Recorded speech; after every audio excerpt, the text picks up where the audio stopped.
and then whenever Max comes in, he can always just catch up. So, and watch the playback later to get the first few minutes. So we ended last session after a massive battle in which you guys narrowly avoided losing most of the skulls. In turn, only losing one, and then one of the gins to the sea. Um, you've yet to take an entire toll of what the battle cost you, and you are all aboard the Jimmy Chunga.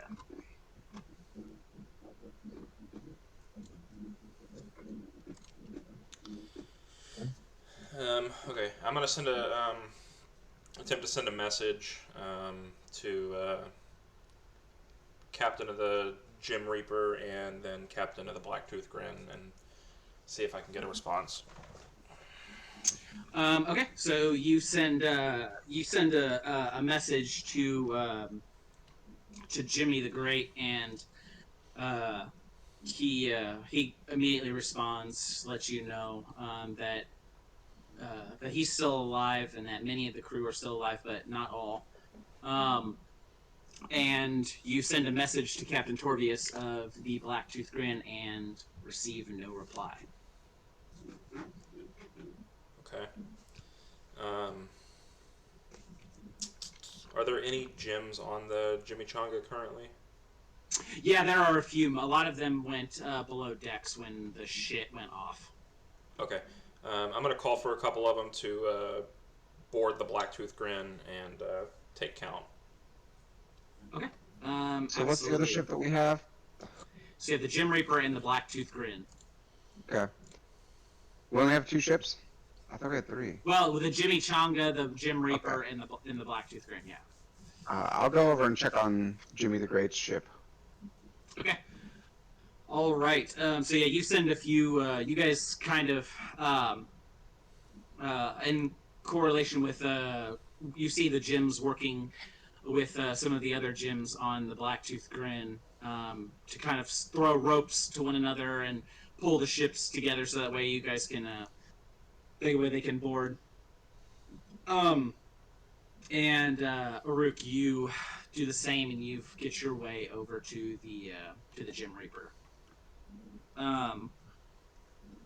So after some time passes, I will. You know what? Let's go to Eric first. Uruk, yeah, you land on deck of the ship, and you see that there are a few dead gems laying about. A few of the half elves, or not the half elves, the wood elves, are laying dead where they were trying to fight off these demonic creatures. There's tons of the corpses of these demonic creatures that are currently being thrown overboard by the surviving gyms. Sorry, let me get back to my notes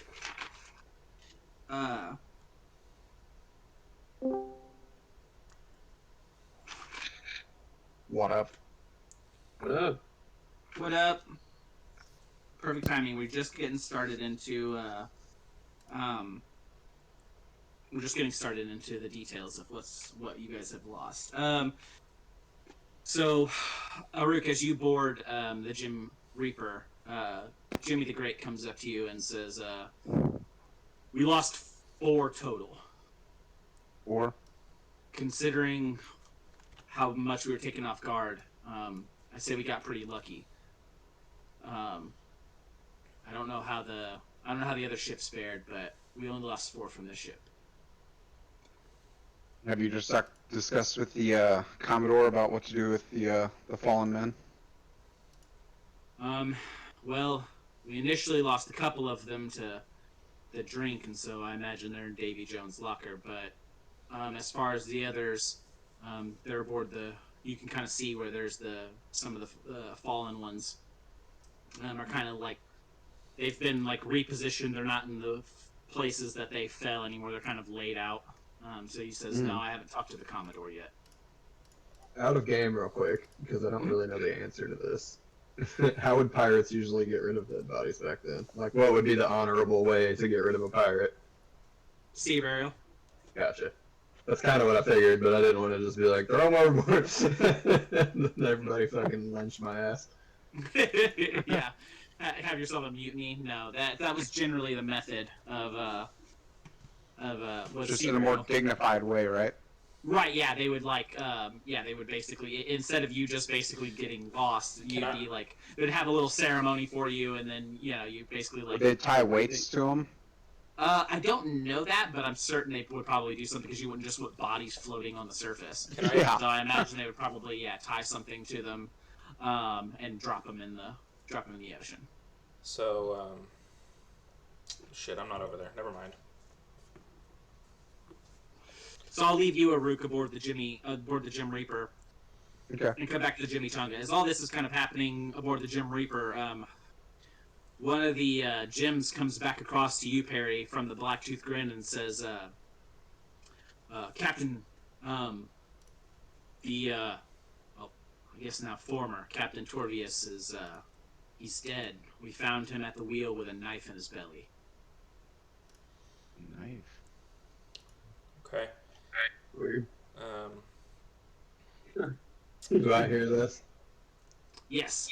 Yeah, I imagine if you're on deck of the ship, kind of we Yeah. kind of basically the fighting for you guys as of right now. The fighting has ended like not even like 25 minutes ago. Like it's still very very very much fresh. You guys are still kind of in the same area on deck of the ship as you were when you were finishing off the last of the assholes. So I'm just gonna kind of repeat what he said and be like, did uh, did the enemy make it aboard the Blacktooth Grain, or how did this happen?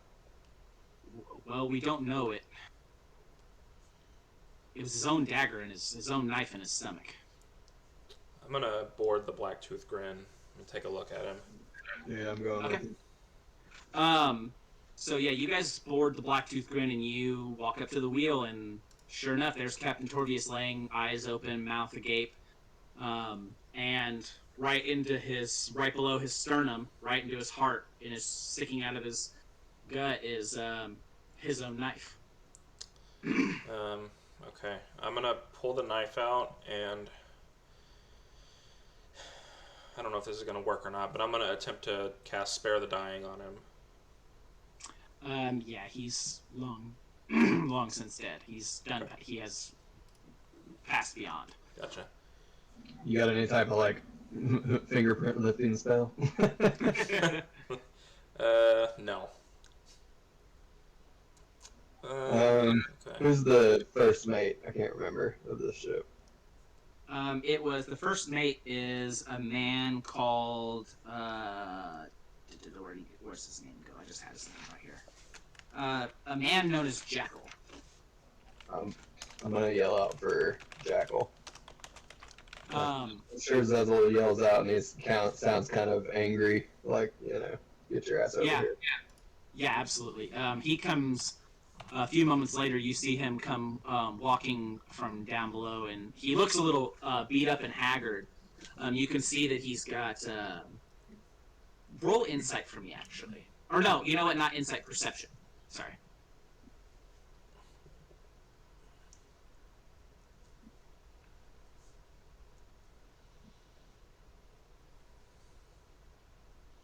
$14. 14. So with the 14, you notice that as he's coming up from below decks, he's putting on his coat. And you catch a glimpse of what looks to be some kind of wound on his chest as he's putting on his coat, as he's approaching you, and as he comes before you, he says, yes, Commodore. I'm gonna ask him First, I'm gonna ask him how he was wounded. In the fighting, sir. Were you on the other ship, or was this ship breached by the enemy? The enemy did make it aboard the ship, sir. They landed and killed 6 of us total. Did you see them kill the captain? I can't say that I did, sir. I was busy fighting. Do you know who would have It was been a lot. up here during that fighting? I honestly don't know. There was so much going on. There's so much chaos. I was mostly focused on not dying, sir.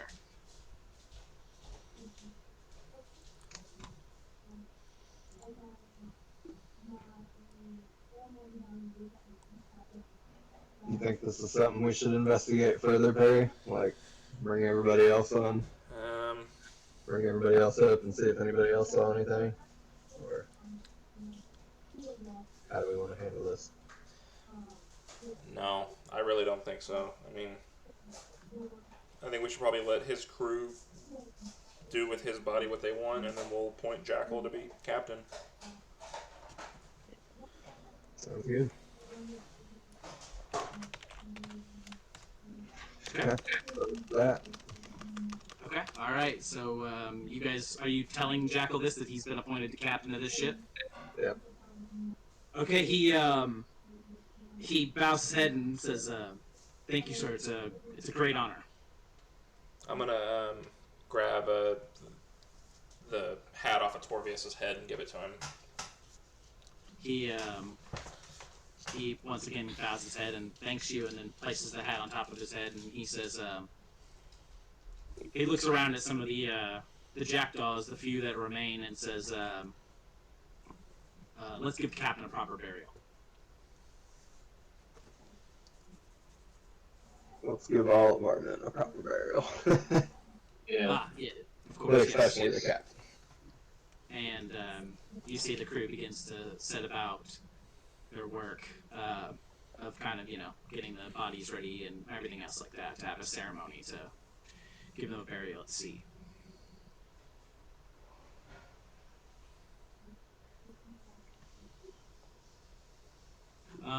So yeah, I'll say for now a little What is bit the of... damage on the Gym Reaper? Is there any damage to the ship? Okay, so absolutely. So Aruk, as you come back over to as you're on the Gym Reaper and you look back over towards the Jimmy Changa, you can tell that the Jimmy Changa has sustained some damage. It's going to need repair. Okay, how bad is the Gym Reaper? The Gym Reaper fared much better than the Jimmy Changa did. The Gym Reaper does have some damage, but it's not quite as extensive as the Jimmy Changa. Well, I mean, I don't know if do you think I would know this if they're both seaworthy?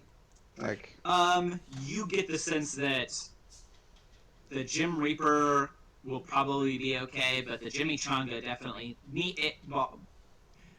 it definitely needs some repair. You imagine that you guys could probably get it. You guys could probably, patch some things up and get it moving again, but for any serious voyage, it's gonna need repair. Could we tow it? Yeah, you could certainly it could certainly be towed if by the Gym Reaper or the Black. will it make it to the pirate port? The pirate city? You don't know it. You don't know how treacherous how treacherous and or narrow the way will be. Okay. All right. I clap Jimmy the Great on the back and tell him good job, and tell him that I'm proud of him, and then I get back over to the Jimmy Changa. He tears up a little bit and says, "Thanks, Dad," and like a low muffled kind of "Thanks, Dad." And you make your way back over to the Jimmy Changa. Commodore and Captain, are you making your way back to the Jimmy Changa as well? Yep. Yeah. Okay. So as you guys make your way back over to the Jimmy Changa, you see the ship pull up alongside you as it kind of has made its way back around, and that you saw Captain Red upon, or your former Captain Red, and it pulls up, and you see various dwarves aboard the ship crewing it, and they begin to lash ropes and tie off, and you see your former compatriot Captain Red come aboard the Jimmy Changa. And he says, the first thing out of his mouth is he says, well, looks like you guys got a new ship. Too bad it got fucked up. Jesus. It's nothing Darren can't fix. Yeah. And he says, oh yeah, he's like, is everyone whole? And he looks around, kind of trying to take stock of everyone. We lost a few, but for the most part, Yeah. yes. We lost the captain of the Blacktooth Grand. It was kind of an odd situation. And I kind of tell him about the dagger and everything. Okay. You tell him about the dagger and everything, and he says, sounds like you got a traitor in your midst. Um, what, and he kind of leans in, he's like, have you found him yet? We've not, but we'll be definitely keeping an eye on that ship. Good, looks like you guys are definitely in need of some repairs, and he says, follow me, I'll take you into port at, well, you'll see. He says, but, follow me, we'll get your ship repaired and get you guys where you need to go. And, but he comes up to, like, to Zezel and he goes, so you're the captain now, huh? Commodore, actually. And he's like, oh, Commodore. He's like, so you're over all these ships. These are all your ships then, huh? Yep, learn from the best, I must say. And he kind of claps you on the shoulder, and he says, all right, follow me. We'll go meet the king. And he climbs back over onto his ship, and they unlash the ropes and tethers, and you see the sails drop, and they begin to set sail in the direction that you guys were heading originally, north. Sweet. So, is there anything in the meantime, because you guys have several hours, I would say probably actually more like a day and some change, sail from where you're currently at to the north side of the Lake of Steam. So is there anything in that meantime, in that day, and some change that you guys would be doing in particular? I figure for the most part, we'd just be, celebrating the dead, putting their proper burial, and then probably trying to do a long rest in that time if we can. Okay, yeah, so you guys... the majority of it, I would think. Yeah, you guys have a wonderful and very heartfelt ceremony for the fallen gems, and Molly even pulls out a flute that she's had in her pack and plays a bit of a somber tune as you guys slowly lower your fallen compatriots into the sea and watch them sink beneath the surface.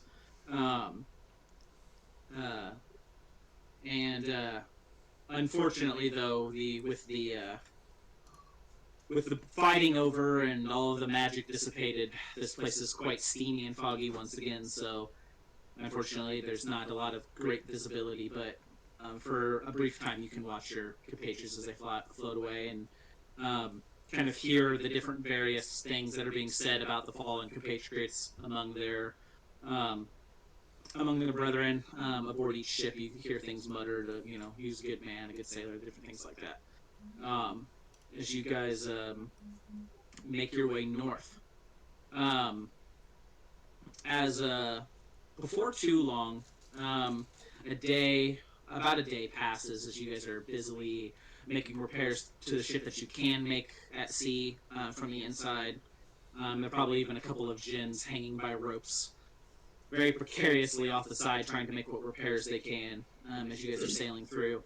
I kind of imagine it like, kind of like Fight Club. His name was Jim. His name was Robert Paulson. His name is Robert Paulson. In death, we all have a name. Anyway, so... so, yeah, you guys... as you guys begin sailing, you begin to see, as the mist begins to part, you see this vast mountain range on the north side of this lake, and as you begin to approach the mountain, as it seemingly grows taller and taller, stretching into the sky before you, you become aware of a bit of a passage where it seems that water is flowing out of this mountain, as you guys begin to sail up and around, you see this massive, like, cave opening that allows you to sail right under the mountain. And as you approach into the mouth of this massive cave, it's immediately just absolutely pitch black.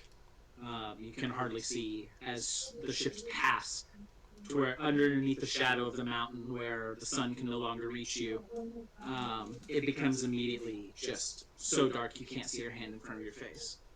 And the gems begin to go around lighting lanterns and torches aboard the ship and putting them in torch holders and things of that nature, to shed some light into the across the decks of the ship. But this cavern is so massive that the light doesn't stretch all the way to the roof of it, and it's just blackness above you and blackness around you. Only occasionally seeing slight reflections of the lanterns and torches across the surface of the water.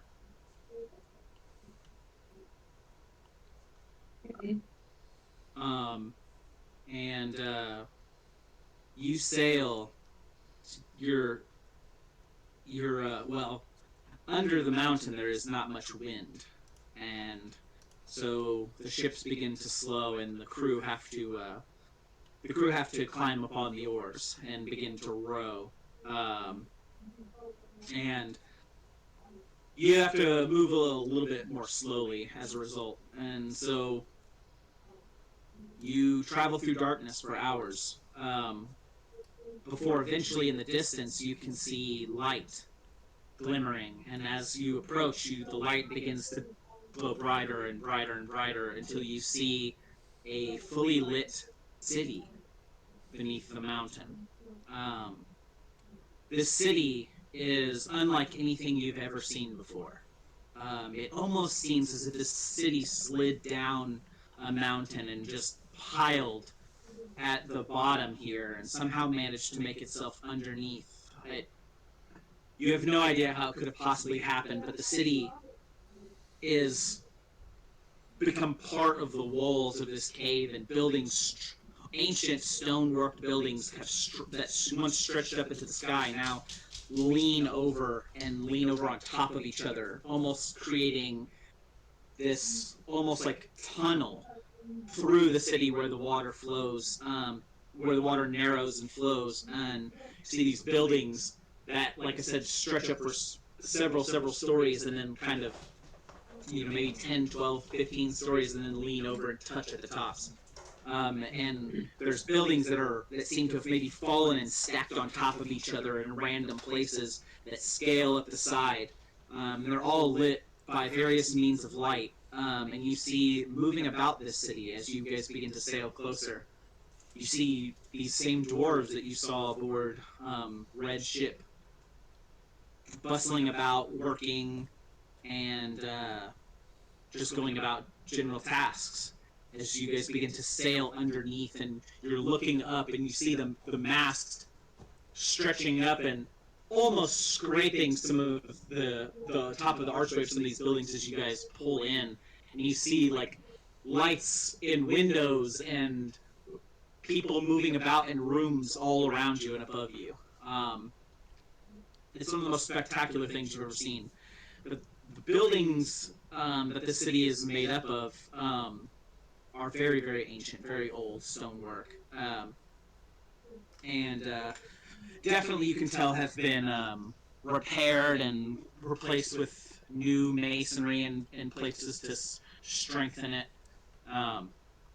And you see the ship that before you, the ship that Red is upon, Captain Red is upon, begins to pull into a port area where there's a bit of a landing, and you see several other ships docked there. Several other piratey looking ships, some very ancient looking, as you guys pull in and dock and tie off. Captain Red boards once again the Jimmy Changa and says, "Welcome to the ancient city of Zaxaroth." and he says, "It's quite an interesting place. I think you guys will like it here. But he says, for now, come with me. Let's get you some rest and some food, and then we'll Can I do a history check and see if I've ever heard of Zaxaroth? Sure, go ahead. Alright. It's a 10. I want to do the same. No, you're- I'm hoping that my experience looking at maps and charting maps has brought me Okay, to some kind absolutely. of knowledge. Well, that's a 6. Neither of you have ever heard of the city of Zaxaroth. Sweet. But it appears to be ancient and long forgotten. So yeah, I asked you, Red, I'm like, what is this city? I've never heard of it. he laughs and says, "That's not surprising," but and he kind of sticks his hand out and he says, "I'm Red, by the way, and you are?" Uruk! Nice to meet you. Weird alternate timeline things happening here. Hi, I'm Red. Hi, I'm Uruk. Yeah, Eric just talking to himself in the corner. So he says, "Well, I don't know too much about it, but you might ask the king. He might know more." The king.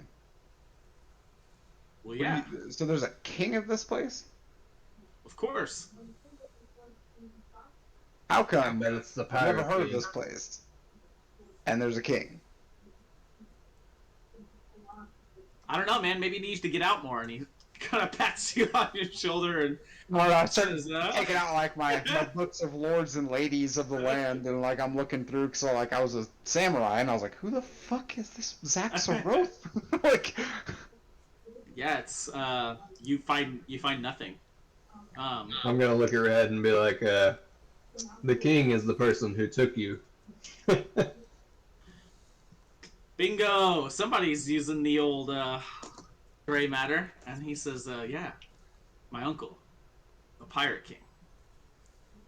And you guys immediately like see Molly's eyes just fucking light up, and fucking. wait, so she- have I heard lore of the pirate king Armand? I know that you've seen. Trying not to metagame. Right, so you've seen what Zezel has carved on the Chimichanga in the story. So to whatever degree Zezel included their interactions with the Pirate King thus far into their chronicle, that's in I imagine- that's carved into the walls of the ship. I imagine I probably would have told him the story of how I got like the scar across my chest also. Yeah, I imagine you guys have. I was spent a gonna lot of ask about time- Castle Grindelgrim and be like, how the fuck is he the king of this place? But that's metagaming, so. Yeah, hella. Yeah, that's Oh, and that's good. a whole other thing too. It's a whole other campaign. So, So, I mean, we've told you all the stories, I'm sure. Yeah, no, I was Yeah, trying not to metagame. yeah, I was gonna say you guys have been sailing together for months and months and months and months at this point, and spent a lot of nights aboard the ship together. You know, that haven't been narrated, that we haven't necessarily played, time jumps and things, where you guys have had chances to share stories and things like that. So I imagine, yeah, you're fully aware of the fact that the party has had interactions with this figure before, and that you're not entirely certain who he is or what his deal is, and what exactly how he ties into all of this. Well, I've met the Pirate King, have I not? Uruk has. At Kathir, yes, you did. Yeah, You didn't Aruk meet had. him in person, but Well, you saw his ship. You saw Yeah. his ship at Kathir, at the Yes. Battle of Kathir. So, but that's it. That's the closest you've come to him. So yeah, you guys. Molly seems to be more than keen, and you guys make your way. If you guys, of course, I'm not going to make you against your will, but make your way into the city of Zaxaroth. Yeah. So Red leads you through this kind of landing area and into this what could only have once been a massive temple,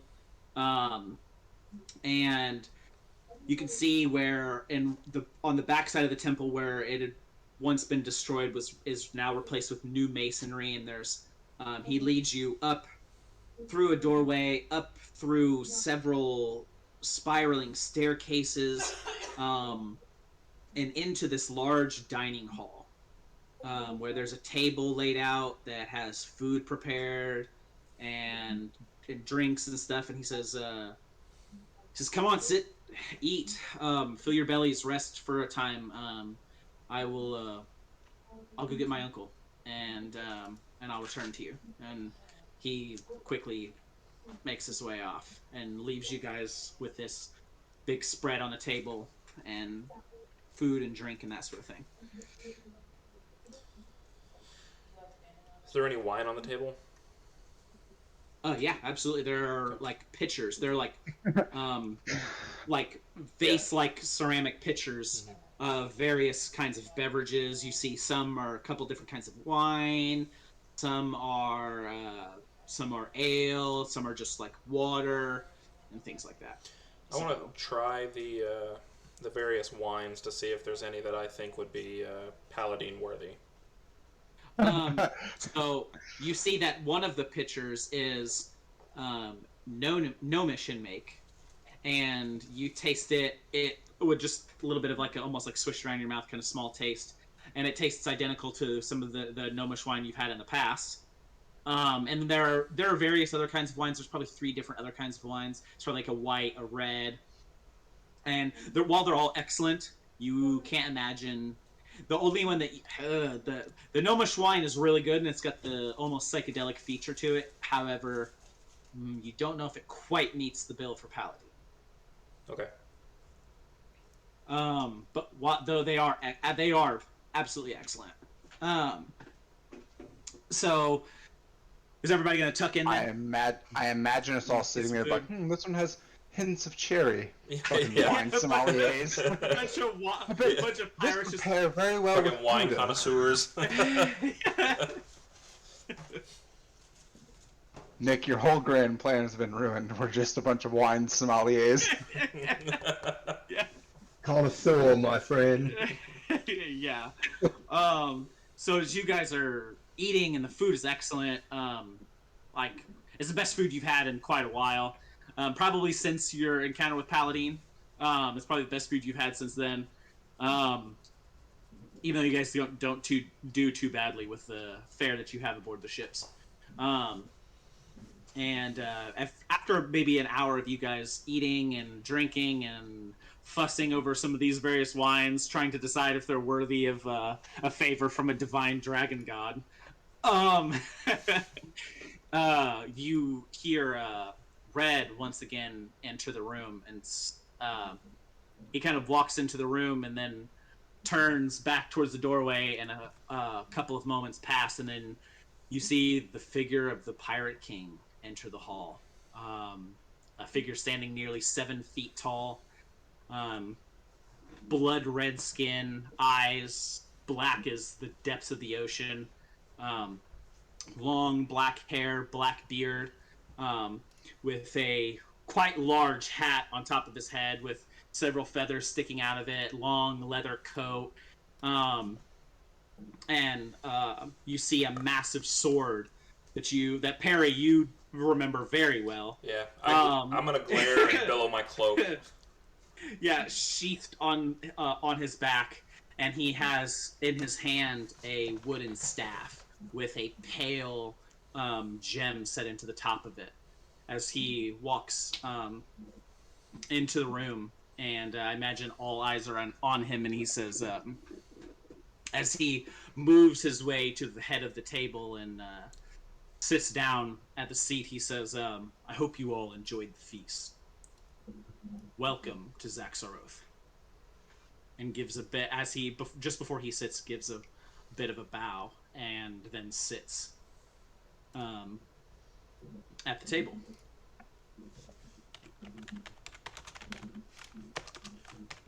I'm just eating. Just eating. I would like to be like, we've never met. Hi, my name is Aruk. And he says, "It's very nice to meet you, Aruk. My name is Amon, and It seems that your compatriots aren't quite as happy to see me as you are. No doubt due to the unfortunate circumstances of our first meeting. To which he then looked at you, Perry, and says, "I hope your wound healed well." I look at him and I give him a smirk and I say, "'Tis but a scratch." And he says, "Good, glad to hear it." And he says, "I hope you all accept my hospitality. You are free to stay here and rest as long as you need to. I will offer you any aid that I can. But first, before all of that, he then looks around and spots Molly and gets up and walks over to her. And I won't bother narrating it, but they have a bit of a moment where Molly gets a chance to be introduced to, gets a chance to finally meet her father face to face, and there's a bit of an emotional moment between the two of them.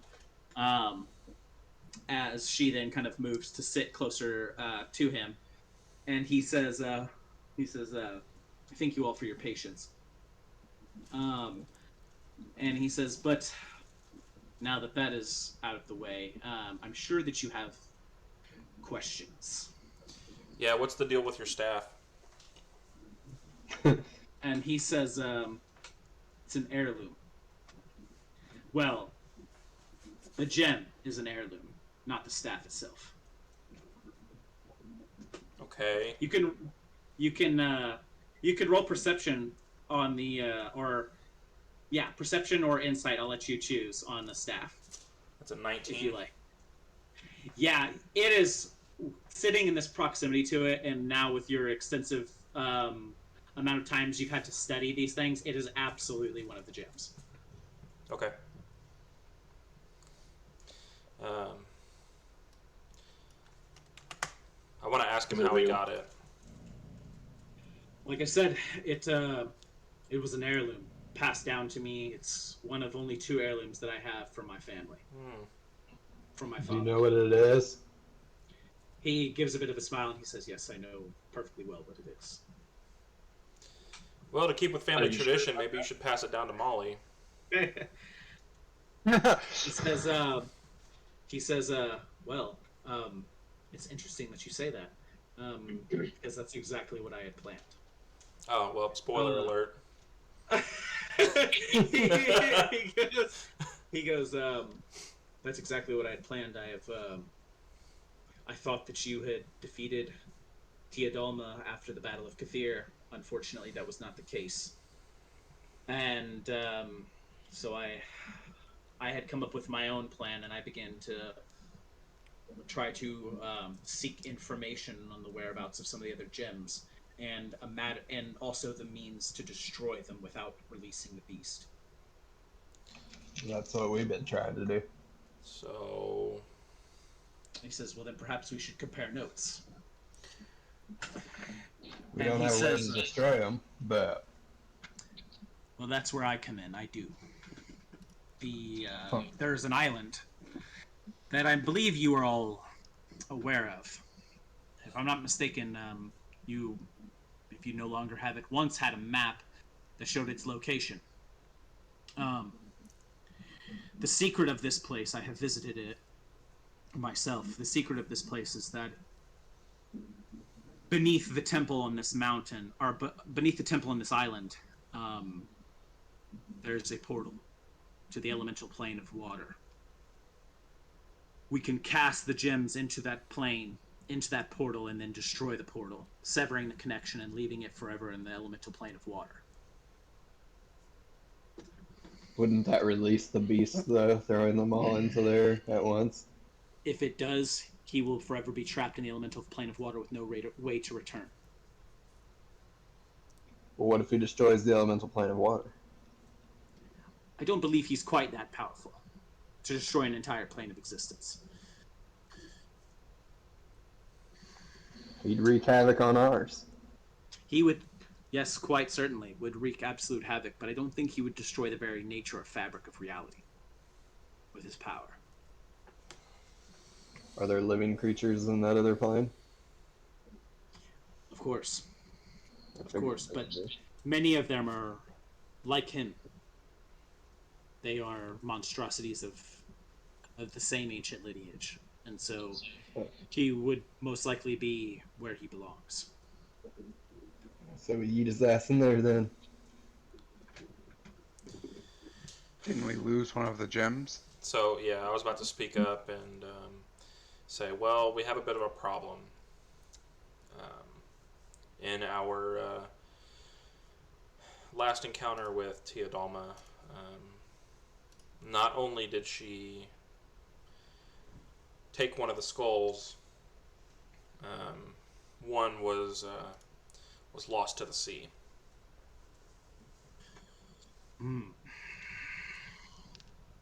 We must retrieve the one that Teodama has stolen. As for the one in the sea, perhaps there is something we can do. I shall call upon the goddess and see if there is a way that she can help us locate it. Okay. Or creatures first. I'd say we try those sea creatures first, because I don't really want to waste the goddess on just finding something that we lost. Um, yes, that might be worth a try. Venkin, you can call a bunch of sea creatures, can't you? Yeah, I also have some meet with nature, so I can actually let me see what the radius is on that.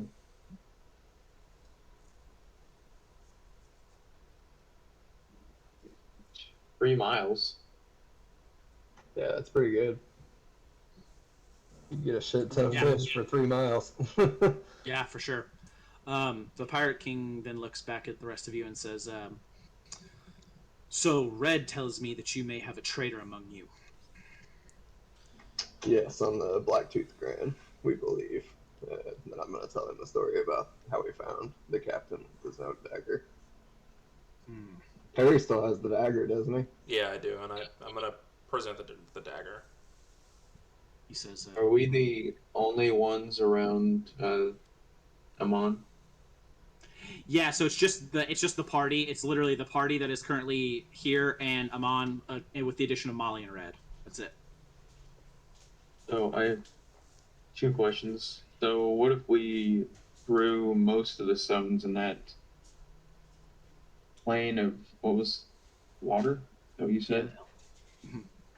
Um, do we need to have them all in there? Because I thought somebody would need all of them to summon the creature. So if Yeah, but just we place don't know. most- We don't know if that would break the binding. Like, if we throw some of them in there, it just could release the creature here. Or, I mean, they could also just have a means for teleporting between realms to go get them. Okay, so that was my initial question. The second one is just throwing this out there. What if we gave one to Paladin present, like a little guard dog? Ooh, that's a good idea. That could be dangerous, because we don't know what taking one of the gems outside of this plane of existence would do to the Right. magic. And We then don't know what as that- for the, go ahead. No, you go ahead. I was finished. Oh, I was gonna say, as for the trader, I mean, if we got that parrot chilling on the Blacktooth Grin, could talk to it every once in a while and see if he sees anybody acting suspicious. That's a good idea too. Talk Manipulate to the your. parrot to have it be a spy. That's Yeah. actually a really good idea. Yeah. Yeah, absolutely. He says, so what are your plans after? What are your immediate plans? Where will you sail next? Well, I guess where we lost the gem and do the sea Yeah. creature thing. yeah.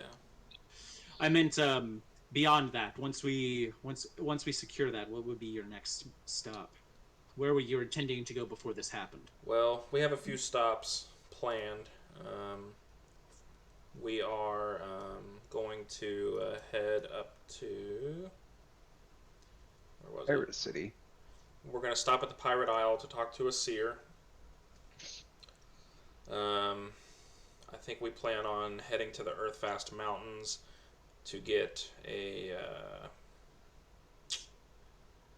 cask of wine to obtain Paladine's favor. Mm. And So you go to see Madame Nana. yes, You will need a gift for her. I think I have. I think I have something that you can present to her as a gift. I will retrieve it later. As far as, and then you head to the gnomes. You seek to curry favor with this god Paladine. I've heard some about this god, but not much. Seems to be an ancient god. He's yeah. a big, scaly I ass know. dragon that'll kick your ass pretty damn quick. He has some badass wine too. What? How did you meet this dragon? It was by I can accident. show you. We could show you. No, I think I'm quite all right. But he says, well, for now, rest, get your ship repaired, and then in any way that I can assist you, I will pray to the goddess and see what knowledge I can gain from her about the whereabouts of the stone that was lost to the sea. But for now, rest, and my dwarves will have your ship repaired very quickly. They're excellent craftsmen. Sounds good.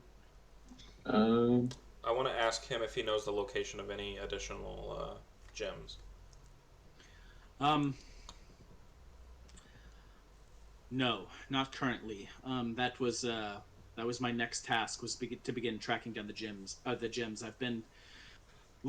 been preoccupied with tracking down the remainder of the White Lotus and destroying them. So, question: Yes. it would probably be safer to leave the gems that we have remaining here with the Pirate King, because ain't nobody in this motherfucking place. That is your choice. How well known is this place? None know it, besides those who currently stand here. Even Teodalma?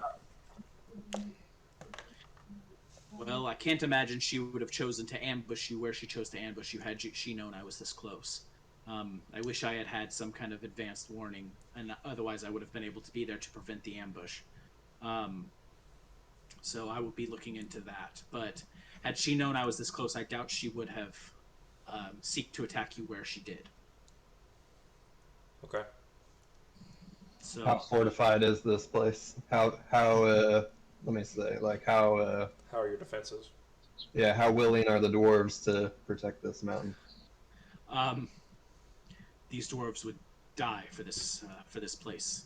They have lived here longer than I have been here. They have taken me in among them, as I am the chosen one of their gods, through strange circumstances. However, I do have quite sturdy magical defenses, thanks to a good friend of mine that I believe you have met. A gnome named Ebenezer. Ah, yes, Ebenezer. Yeah, I'd say We actually need to best speak bet with him to about some leave. wine. Yeah, right. Is he here? Unfortunately, he is not. But we can go to him from here. Awesome. Would it be a quick stop? Yes, it would. Look at the party and be like, well, I think that should be our quick detour Yeah.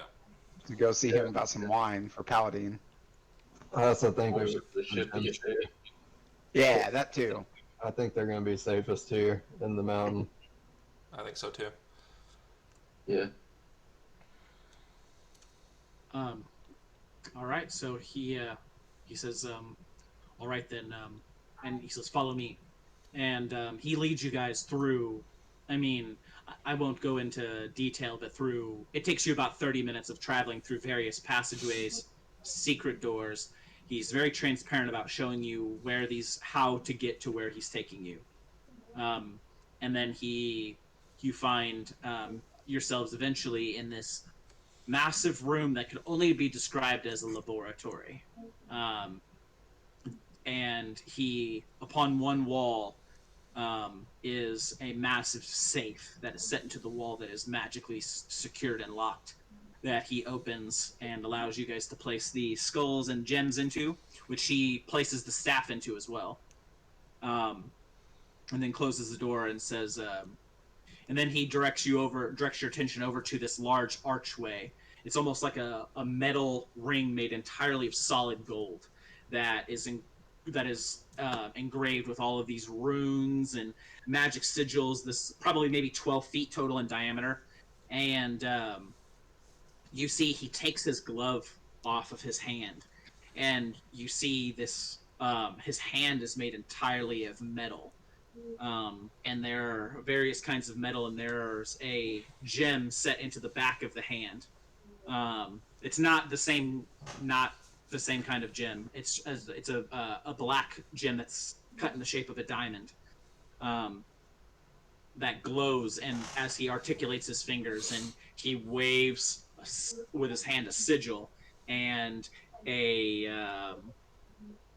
magic portal opens up within the circle and coalesces to life in this swirling magical energy, and he says, "Right this way," and then steps into the portal. I follow behind Wait, him. follow on behind Yeah. him. Let's Yeah, go. you guys go through the portal, and then you're in another laboratory. And as soon as you guys enter this laboratory, you hear this just ungodly clatter of some kind of machine working. It's just like, and then you see this fucking head poke up out of this strange contraption, and you see this white hair sticking up this white hair sticking up in every direction off of the head of this gnome, who's got these big goggles on that seem to magnify his eyes 10,000 times, and his face is covered in black soot.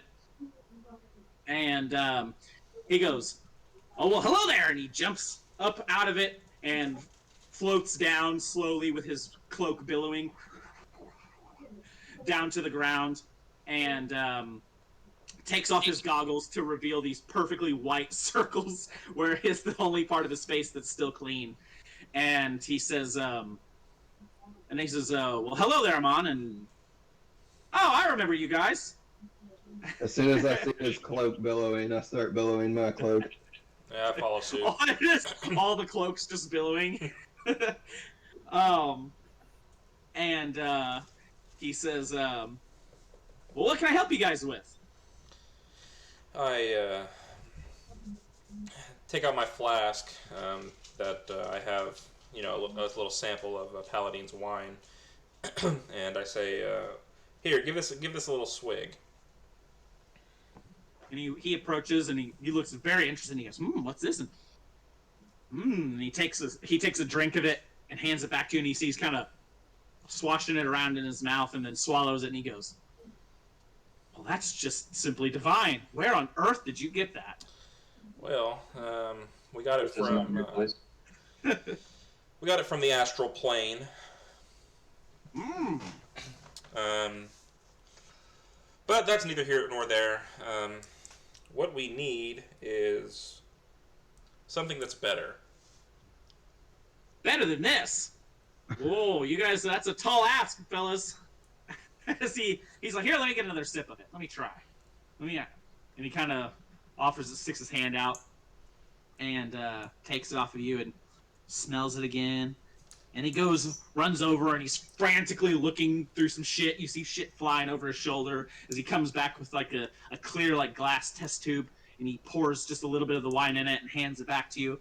And you see he starts swirling it around in there and looking at it, and he pulls this contraption out of his pocket, and you see this super magnifies his eye, and he's looking at it, and he goes, let me run some tests and see what I can come up with.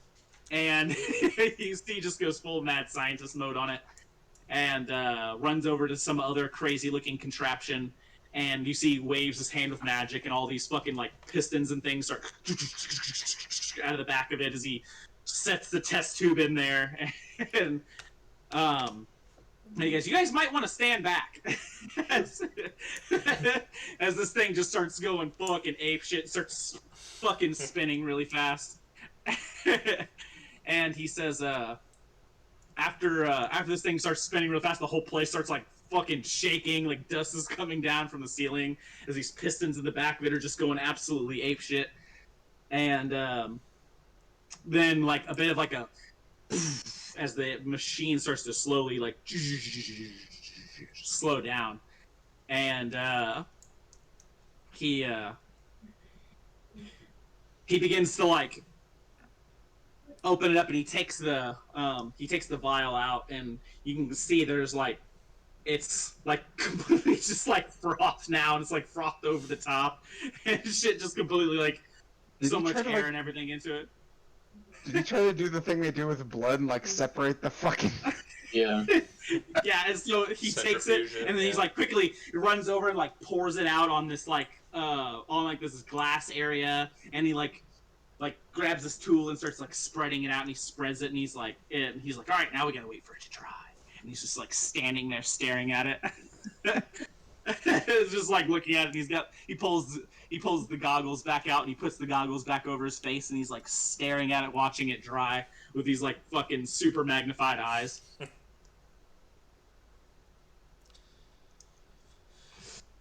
And he says, after a few moments, you see he starts to grow impatient. You see kind of like waves his hand. You see a little bit of like red light emanate from his hand, and he begins to like dry it with some kind of magic that he's using. And eventually he grabs another like tool. It almost looks like some kind of blade or scraper, and he begins to kind of like scrape it all off of the fucking off of the mirror. And you see that it's kind of though separated into different colors now, and he's beginning to basically what he's doing is you begin to understand that he's kind of almost breaking it down into its components to learn exactly what it's made out of, so that way he can try to maybe replicate it or do something even better.